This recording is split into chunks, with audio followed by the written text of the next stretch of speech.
Avec Nicolas Le Jardinier, notre expert en Bourgogne-Franche-Comté, vous officiez dans une grande jardinerie à Selon-la-Rue et avec nous régulièrement pour quelques bons conseils. Je le disais tout à l'heure, les plantes d'intérieur, on en a souvent reçu, on en a aussi donné parfois en cadeau. La vraie question, c'est comment bien les entretenir. En quelques mots, tout de suite, là, Nicolas, si je pousse la porte pour rencontrer un spécialiste comme vous, qu'est-ce que vous me dites ? Déjà, il faudra faire attention à l'arrosage. Il vaut mieux qu'une plante manque un petit peu d'eau plutôt qu'elle en ait trop. Donc, bien laisser sécher la plante entre deux arrosages. Ça, c'est vraiment très, très important. Le rempotage aussi, ce serait important. Le bon choix du bon terreau, ce sera très important également. Il y a différents paramètres comme ça qui vont faire. L'exposition également, il y a vraiment différents paramètres qui vont faire qu'une plante va bien se développer ou va mourir. On va revenir sur tous ces exemples précis que vous nous avez donnés, avec du concret et une démonstration ensemble. Peut-être le temps, pour ne pas se planter sur les plantes d'intérieur, d'avoir quelques conseils en images. Regardez. Elles sont belles tes plantes. T'as la main verte. Oh, faut juste veiller au grain. Nous achetons toujours plus de plantes d'intérieur. 54% des Français en ont acheté au moins une en 2018. Contrairement à ce qu'on pourrait penser, ce sont les moins de 35 ans qui sont les plus consommateurs. Oui, mais c'est pas le tout d'acheter un beau ficus, un yucca ou un aloe vera, encore faut-il le maintenir en bonne santé. Tout d'abord, veillez à ce que votre plante ait suffisamment de lumière. C'est souvent la première cause des ennuis. Ne la placez jamais à plus d'1,50 m d'une fenêtre, sinon vous empêchez la photosynthèse indispensable pour qu'elle vive. A l'inverse, attention à ne pas brûler ses feuilles en l'exposant à trop de lumière. Plein sud derrière une vitre par exemple. Et point trop d'arrosage, autre cause fréquente de décès des plantes. Mieux vaut pas assez d'eau que trop. Un excès d'arrosage va priver les racines d'oxygène et les faire pourrir. Par contre, n'hésitez pas à vaporiser de l'eau sur les feuilles car la plupart des plantes d'intérieur sont tropicales et ont besoin d'une hygrométrie élevée. L'astuce ?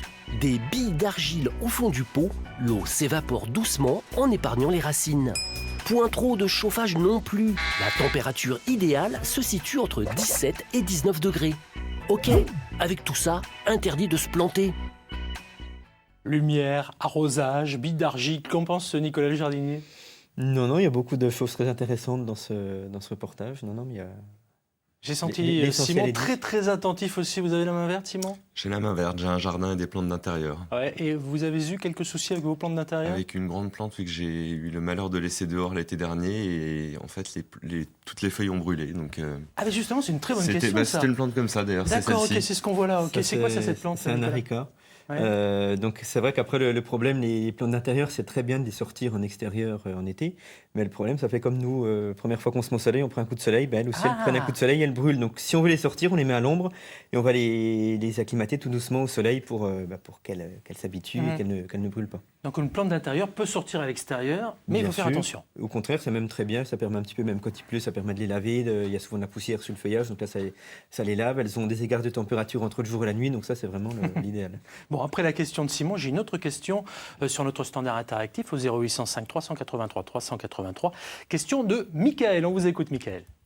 J'aime les plantes. Mon problème, mon appartement est sombre et je travaille beaucoup, j'ai vraiment pas du tout le temps de les entretenir. J'affectionne particulièrement les cactus ou les succulentes ou autres plantes grasses.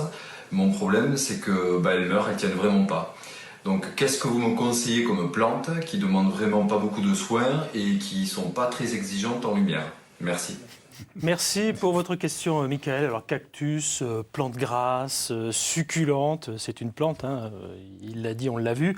Quelle plante peut-on mettre, monsieur le jardinier, quand on a un problème de lumière et de soins, comme c'est le cas pour Michael ? Déjà pas de cactus, parce que c'est quand même des plantes qui aiment bien la lumière, comme les succulentes. Elles aiment bien également en hiver avoir des périodes de repos, donc un endroit qui va être assez frais. Quasiment pas d'eau également en hiver, donc en appartement, elles n'ont pas les meilleures conditions, surtout si c'est sombre. Après, pour mettre un appartement sombre, tout ce qui est fougère, ça marchera très bien. C'est des plantes qui aiment bien l'obscurité, qui aiment bien avoir un sol qui reste assez frais. Donc là, je dirais que c'est vraiment la plante idéale à mettre en appartement sombre. Allez, après une question, voici un témoignage au 0805 383 383. Bonjour Lysandra, j'ai l'impression qu'il y a des jolies plantes derrière vous. Où êtes-vous, s'il vous plaît, Lysandra ? Bonjour, je suis Lysandra, passionnée de plantes et vendeuse dans une jardinerie qui organise des grandes ventes de plantes le week-end partout en France.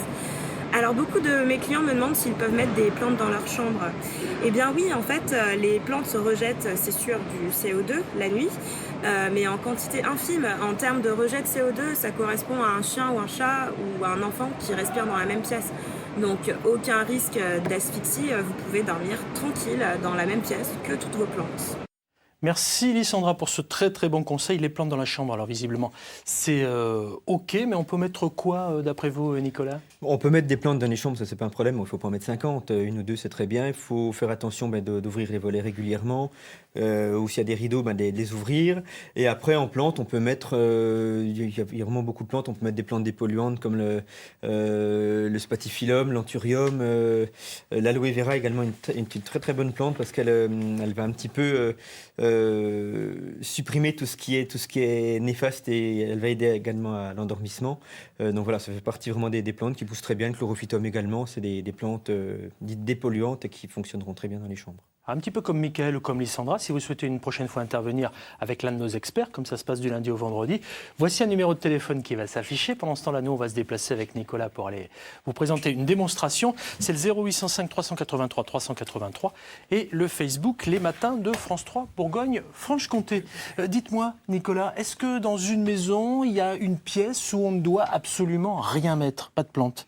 Je pense aux toilettes, par exemple. Vous savez, là, on va faire popo et pipi. Non, après on peut mettre dans toutes les pièces, à partir du moment où il y a de la lumière, on peut mettre des plantes, il n'y a aucun problème. Alors le problème, c'est de les entretenir. Voilà pourquoi on est près de cette table de démonstration, pour savoir réellement ce qu'il faut faire. Alors dites-moi un petit peu tout ce qu'on a là. On a un éventail de tout ce qu'on pourrait avoir dans la maison, c'est ça? Un petit peu un éventail de tout ça. Effectivement, on a donc l'anthurium, le spathiphyllum, le zamioculcas, l'asparagus, le chlorophytum, qui est également une très bonne plante dépolluante, comme on disait. Faut parler latin quand on est jardinier. Hein. C'est vrai. Ouais. Là, on a du guzmania, on a du peperomia, on a un ananas là-bas également. Donc, on a vraiment différentes plantes qu'on trouve régulièrement dans les intérieurs. Le problème, c'est donc l'entretien. Et là, je suis certain que celles et ceux qui nous regardent se disent comment j'ai arrosé tout ça.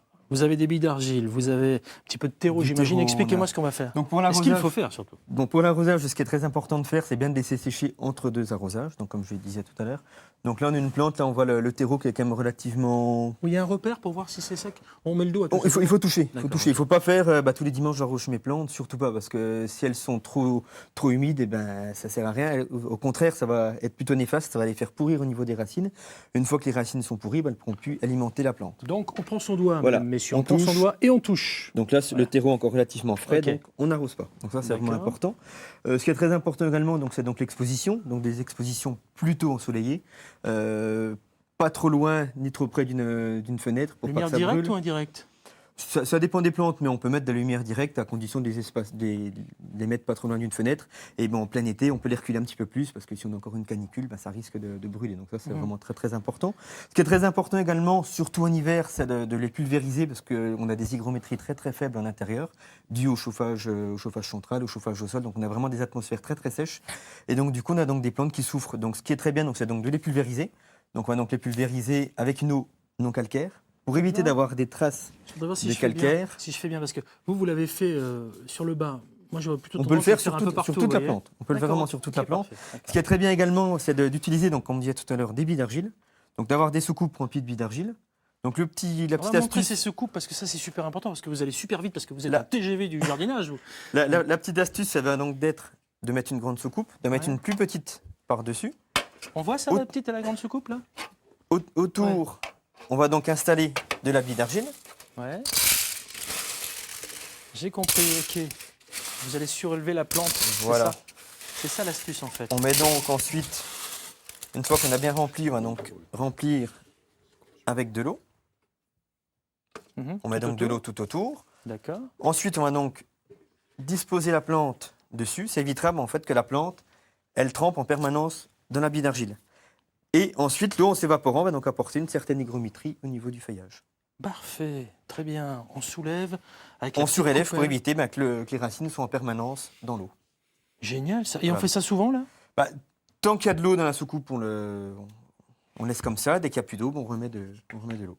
Moi, je dis bravo. Dernier petit conseil de Nicolas le jardinier pour l'entretien de nos plantes. Autre conseil très important, ça va donc être le rempotage. Là, c'est vraiment le plus important. Donc, pareil pour le rempotage. Donc, on va donc prendre un pot percé au préalable Ouais. pour que l'eau s'évacue. On met donc de la bille d'argile. Je précise, hein, le pot, il est là. Voilà, il est là. On l'a percé là pour la démonstration. Il n'est pas percé, mais voilà, on l'a percé et on verse. On les met donc billes de la bille d'argile. Ouais.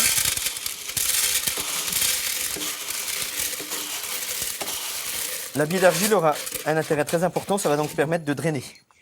Donc pour drainer, ça va donc tous les excès d'eau vont donc partir dans une soucoupe ou ailleurs pour éviter qu'il y ait trop d'eau au niveau des racines. Très bien. Une fois qu'on a mis la bille d'argile, on va donc mettre un morceau de géotextile. Mhm. Donc le géotextile va donc avoir pour intérêt de séparer la terre de la bille d'argile. Si on ne met pas de géotextile, la terre va descendre dans la bille d'argile et la bille d'argile va donc perdre son intérêt drainant. Ensuite, au niveau du rempotage, on va donc choisir un terreau de qualité.